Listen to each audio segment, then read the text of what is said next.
Hello दोस्तों, मैं हूं आपका फ्रेंड नागेंद्र कुमार वर्मा। स्वागत है आपके अपने यूट्यूब चैनल ऑल जनरेटिव पीडीके में। दोस्तों, ये 1 HP के समरसेबल का स्टार्टर है, ठीक है, MRK का।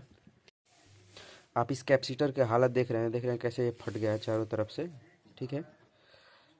इस पे हाई वोल्टेज आया होगा या फिर इसको जनरेटर से चलाया गया होगा, तभी ऐसा दिक्कत आता है। जनरेटर से भी चलने से ऐसा फॉल्ट आ जाता है, ठीक है। ये 50 MHz का कैपेसिटर है, 220 से 440, ठीक है। 50 हर्ट्ज की इसकी फ्रिक्वेंसी है। हमारे पास नया कैपेसिटर है, आप देख सकते हैं। ये भी कैप का है, 50 MFD का। इसको हम लगाएंगे यहाँ पे। तो दोस्तों, ये हमारा जो स्टार्टर है ये कंप्लीट हो चुका है, ठीक है। मैंने आपको पहले ही बताया था कि ये 1 HP का समरसेबल मोटर का स्टार्टर है। यहाँ पे देख सकते हैं कॉयल वोल्टेज जो है 220 से 240, कैपेसिटर स्टार्टर है 100 से 120, रन कैपेसिटर जो है 50 MFD का है। आप यहाँ पे देख सकते हैं सब कुछ लिखा हुआ है। मैक्सिमम लोड जो है 12 एम्पियर का होता है, लेकिन वो 12 एम्पियर नहीं लेगा। अगर वो 1 HP है तो 1 HP में 735 या 45 वाट होता है। तो 745 या 35 वाट को डिवाइड कर दीजिए। अगर आपको एम्पियर निकालना है तो ओम्स लॉ के अनुसार I = P/V कर दीजिए। तो 735 में आप 220 से भाग करेंगे तो जो हमारा आंसर आएगा वही एम्पियर होगा, उतना ही एम्पियर ये लेगा। तो लगभग कैलकुलेशन करने पर 3.34 एम्पियर तक आ रहा है। लेकिन जो इसका स्टार्टिंग करंट होता है मोटर का, जैसे मान लीजिए मोटर ऑफ कंडीशन में है और जब आप उसको ऑन करेंगे तो स्टार्टिंग में जो होता है वो करंट थोड़ा सा ज़्यादा लेता है। उसके बाद से जब मोटर अपने स्पीड पर आ जाए तो करंट धीरे धीरे धीरे धीरे कम हो जाता है, यानी कि लगभग 3.5 से 4 एम्पियर में ये अपना मोटर चल जाता है, ठीक है। हम यहाँ पे इसका जो डायग्राम है वो बना लिए हैं। हो सकता है कि ये डायग्राम आपको थोड़ा सा बोरिंग लगे, लेकिन मैं आपको एकदम अच्छे तरीके से बताऊंगा कि इसमें कौन सा वायर कहाँ कैसे जा रहा है, किस स्विच से क्या काम हो रहा है, कैसे इंडिकेटर जल रहा है, कैसे वोल्टेज कॉल्स, कैसे एम्पियर बता रहा है, ठीक है। तो थोड़ा सा बोरिंग लगेगा दोस्तों। अगर आपको मेरा वीडियो पसंद आएगा तो वीडियो को लाइक कीजिएगा, कमेंट कीजिएगा और चैनल को सब्सक्राइब कीजिएगा।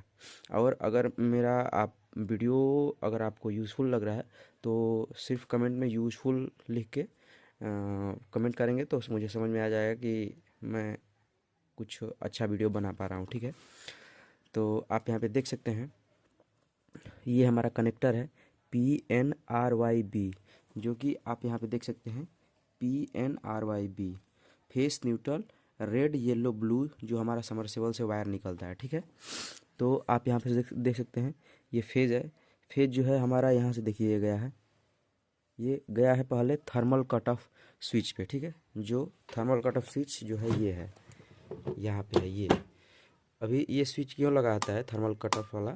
जब हमारा मोटर हीट होता है या ओवर करंट लेता है तो ये अपने आप को बंद कर लेता है। जब तक आप इसको ऐसे दबाएंगे नहीं, रीसेट नहीं करेंगे, तब तक ये ऑन नहीं होगा। अगर आपके समरसेबल में ऐसा कोई प्रॉब्लम आता है तो पहले आप इसको रीसेट करके ऐसे प्रेस करके दबा दबा के देख लें कि ये कट ऑफ तो नहीं हुआ। उसके बाद से यहाँ पे आ जाते हैं अपने डायग्राम में। ये कट ऑफ के बाद हमारा एम्पियर मीटर में देखिए, यहाँ से दूसरा जो पॉइंट है थर्मल पॉइंट का, थर्मल कट ऑफ स्विच का, उसका दूसरा पॉइंट आ गया है हमारे एम्पियर मीटर के पहले पिन पे, जो कि आप यहाँ पे देख सकते हैं। ये हमारा इनपुट है थर्मल कट ऑफ का, फेस जहाँ यहाँ पे आ रहा है, उसके बाद से आउटपुट होकर ये वायर यहाँ पे आ जा रहा है, ठीक है। ये एम्पियर मीटर जो होता है हमारा सीरीज में लगता है, ठीक है, पैरेलल में नहीं। सीरीज में लगेगा तभी इस पर लोड पड़ेगा और हमारा एम्पियर दिखाएगा कि कितना एम्पियर का हमारा लोड ले रहा है मोटर, ठीक है। यहाँ से आउट होकर आप यहाँ पे देख सकते हैं, यहाँ से आउट होकर ये चला गया है डायरेक्ट हमारे जो रीले है, बड़ा वाला जो रीले है, यहाँ पे देख सकते हैं 1 2 3। इसमें जो वायर लगाया है ना, बहुत ज़्यादा फालतू वायर लगाया है दिखाने के लिए कि इसमें बहुत ज़्यादा वायर लगा है, इसका कनेक्शन है भी है, ये हुआ है। लेकिन ये जो कनेक्शन किया ना बहुत बेकार किया है। कनेक्शन डायग्राम सही है, लेकिन मतलब फालतू का वायर इसमें लगाया है, ज़्यादा दिखाने के लिए, कंफ्यूज करने के लिए, ठीक है। आप यहाँ पे देख सकते हैं, मैं आपको बता देता हूँ। अब मान लीजिए कि यहाँ पे एक वायर यहाँ पे आया है, ठीक है, फेज हम एक वायर लेकर आए हैं, लेकिन वो 3 वायर यहाँ पे लेकर आया है। देखिए ये स्विच पे 3 वायर, 1 2 3, हमारा 3 वायर यहाँ पे लेकर आया है और हम लेकर आए हैं एक वायर, ठीक है। ये हमारा रिले है। अब एक वायर जो हमारा आया है यहाँ से, अब मैंने क्या किया, वो चाहता तो जो ये वाला वायर यहाँ से लेकर गया है वो एम्पियर मीटर के इस वाले पिन में इसको जोड़ करके और NO स्विच लगा है यहाँ पे, नॉर्मली ओपन स्विच लगा है यहाँ पे। ये क्या करता है, पुश बटन स्विच है नॉर्मली ओपन का। जब इसको आप प्रेस करेंगे तब जाकर ये क्लोज होगा, यानी कि सप्लाई जाएगी। ये वोल्ट मीटर को मतलब वोल्टेज देखने के लिए कि हमारा वोल्टेज कितना है या फिर लाइट आया है या नहीं आया है, ठीक है। यहाँ से प्रेस करके इसको देखा जाता है, देख सकते हैं। यहाँ से ये तार डायरेक्ट यहाँ पर लेकर आया है हमारे इस पुश बटन स्विच पे। उसके बाद से इसमें से एक वायर निकल के गया है यहाँ वोल्ट मीटर के फेज़ वाले पिन पे। वो चाहता तो यहाँ से एक वायर लूप करके और ऐसे ला करके इसका कम ही वायर में ये काम हो जाता है, लेकिन वो यहाँ से लेकर वायर गया है पूरा, ठीक है। यहाँ हमारा फेस आ गया, यहाँ से लेकर गया है हमारे इस रिले से यहाँ से ऐसे घुमाते हुए यहाँ लेकर गया है। वो चाहता तो यहाँ से भी इसको ले सकता था। देखिए कितना फालतू वायर इसमें लगा है। चलिए ठीक है, कोई बात नहीं। यहाँ से हमारा जो फेस है वो यहाँ से हमारा फेस आके नॉर्मली ओपन पे एक जुड़ गया है, ठीक है। और एक हमारा जो आउटपुट है स्विच का वो वोल्ट मीटर पे जुड़ गया है। अब हमारा जो समरसेबल है वो कैसे स्टार्ट होगा, जब हम इस स्विच को ऑन करेंगे तो देखिए होता क्या है इसमें। यहाँ से इसको फेज़ मिला क्योंकि ये फेज़ ही है, ठीक है। देखिए कैसे है, यहाँ से ये गया है हमारे थर्मल कट ऑफ पर, एम्पियर मीटर में आया, एम्पियर मीटर सीरीज में होता है। यहाँ से ये इस रिले वाले फेस पे गया है, ठीक है। यहाँ से ये ऐसे घूमते हुए आकर के आप यहाँ पे देख सकते हैं, यहाँ पे आया है और यहाँ से ये घूमते हुए जाकर यहाँ पे गया है। अब जब हम इसको पुश करेंगे, मतलब इसको धक्का देंगे, तो ये दोनों ऐसे आके चिपक जाएंगे, ऐसे ऐसे आके चिपक जाएंगे, ये ऐसे चिपक जाएंगे। तो ये हमारा फेज जो है इसे पास करने लगेगा।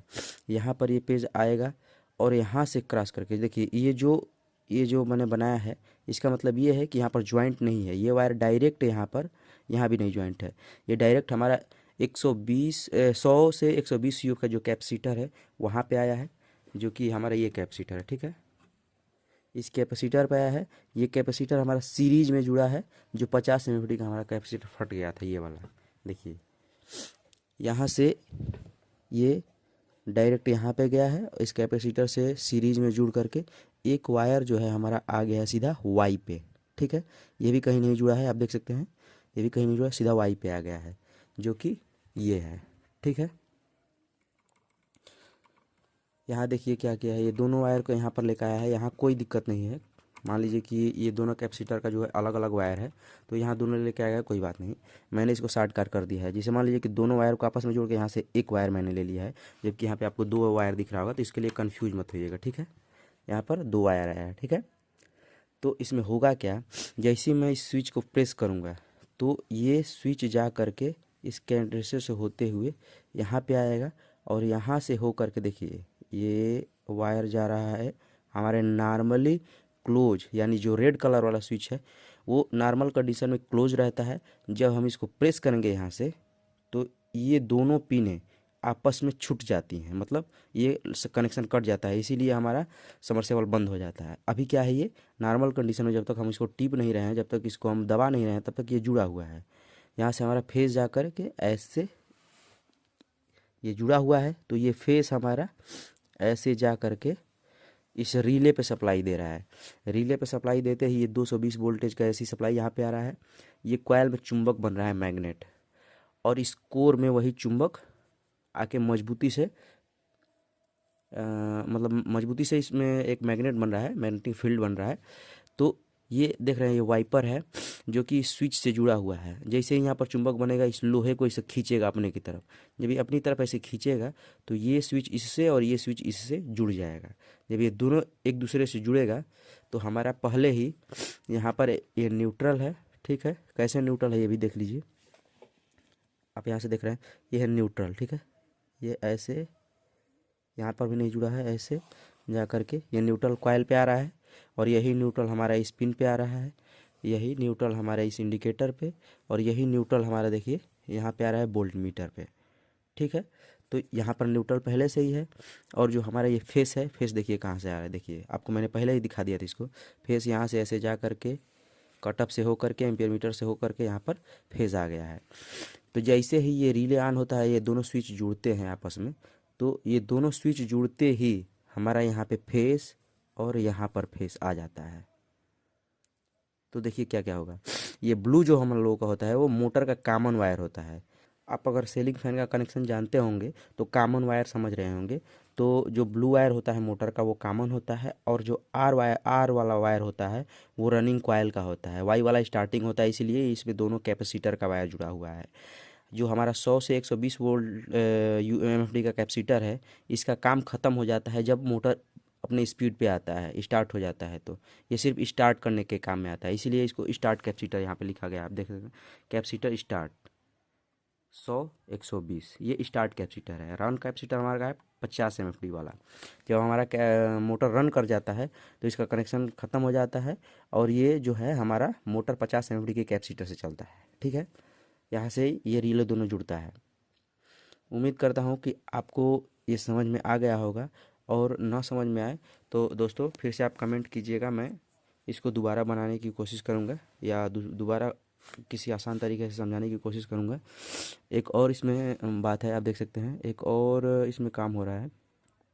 ये दोनों फेस न्यूट्रल यहाँ पे मिलते ही मोटर हमारा स्टार्ट हो जाता है, और जो ये वायर है वो आप देख सकते हैं इससे जुड़ा है, जिससे हमारा वो रिले चालू हुआ था। जैसे ही ये दोनों वाइपर जुड़ा, हमारा करंट यहाँ तक का आकर रुक जाता होगा जब ये फेस जुड़ा है यहाँ से ग्रीन वाले स्विच से। तो जब ये जुड़ रहा है, जब ये आपस में जुड़ जाएगा तो आप यहाँ पे देखिएगा क्या होगा। हमारा ये जो न्यूट्रल जो है, ये न्यूट्रल जो है हमारा डायरेक्ट इस इंडिकेटर को मिल रहा है। अब जो फेस जो है, देखिए फेस कहाँ से मिल रहा है। फेस यहाँ जैसे ही ये रिले जुड़ रहा है तो यहाँ फेस आएगा, इस आर से होते हुए, इससे होते हुए ये यहाँ इंडिकेटर जला देगा, ताकि बताएगा कि ये मेरा मोटर, मेरा समरसेबल मोटर स्टार्ट हो गया है, ये इंडिकेटर। अब इसको बंद करने में क्या होता है, देखिए जैसे ही आप इस स्विच को पुश करेंगे, धक्का देंगे, वैसे ही ये कनेक्शन यहाँ से टूट जाएगा। तो कनेक्शन टूटते ही देखिए क्या होगा, पहले तो इंडिकेटर बंद हो जाएगा। इंडिकेटर बंद होते ही ये कनेक्शन टूटते ही ये रिले का जो फेस है ये वाला, ये नहीं मिलेगा इसको, क्योंकि ये हमारा फेस लाइन है, ये हमारा फेस लाइन है ये वाला। रिले से जुड़ते ही ये हमारा फेस जो है वो आ जा रहा है यहाँ पे। ये इंडिकेटर भी चला रहा है और हमारे कॉइल को भी सप्लाई दे रहा है। कॉइल का सप्लाई जब दे रहा है तो ये मोटर चल रहा है हमारा। और जैसे ही आप इसको प्रेस करेंगे तो ये क्या होगा, यहाँ से कनेक्शन टूट जाएगा। कनेक्शन टूटते ही यहाँ से फेस जाना इसको बंद हो जाएगा। जब ये फेस जाना यहाँ से बंद हो जाएगा, ये तो रिले पे सप्लाई नहीं जाएगी। रिले पे सप्लाई नहीं जाएगी तो मैग्नेट नहीं बनेगा। मैग्नेट नहीं बनेगा तो ये जो स्विच है ये आपस में डिस्कनेक्ट हो जाएगा, क्योंकि यहाँ पे एक स्प्रिंग लगा रहता है। वो स्प्रिंग दोनों इस वाइपर को जो जाकर जुड़ रहा है स्विच में, उसको खींच करके छुड़ा देता है। तो यहाँ पे कनेक्शन आना बंद हो जाएगा, तो मोटर हमारा बंद हो जाता है। तो दोस्तों अगर आपको हमारी वीडियो पसंद आया हो तो वीडियो को लाइक कीजिए, कमेंट कीजिए और चैनल को सब्सक्राइब कीजिए। थैंक्स।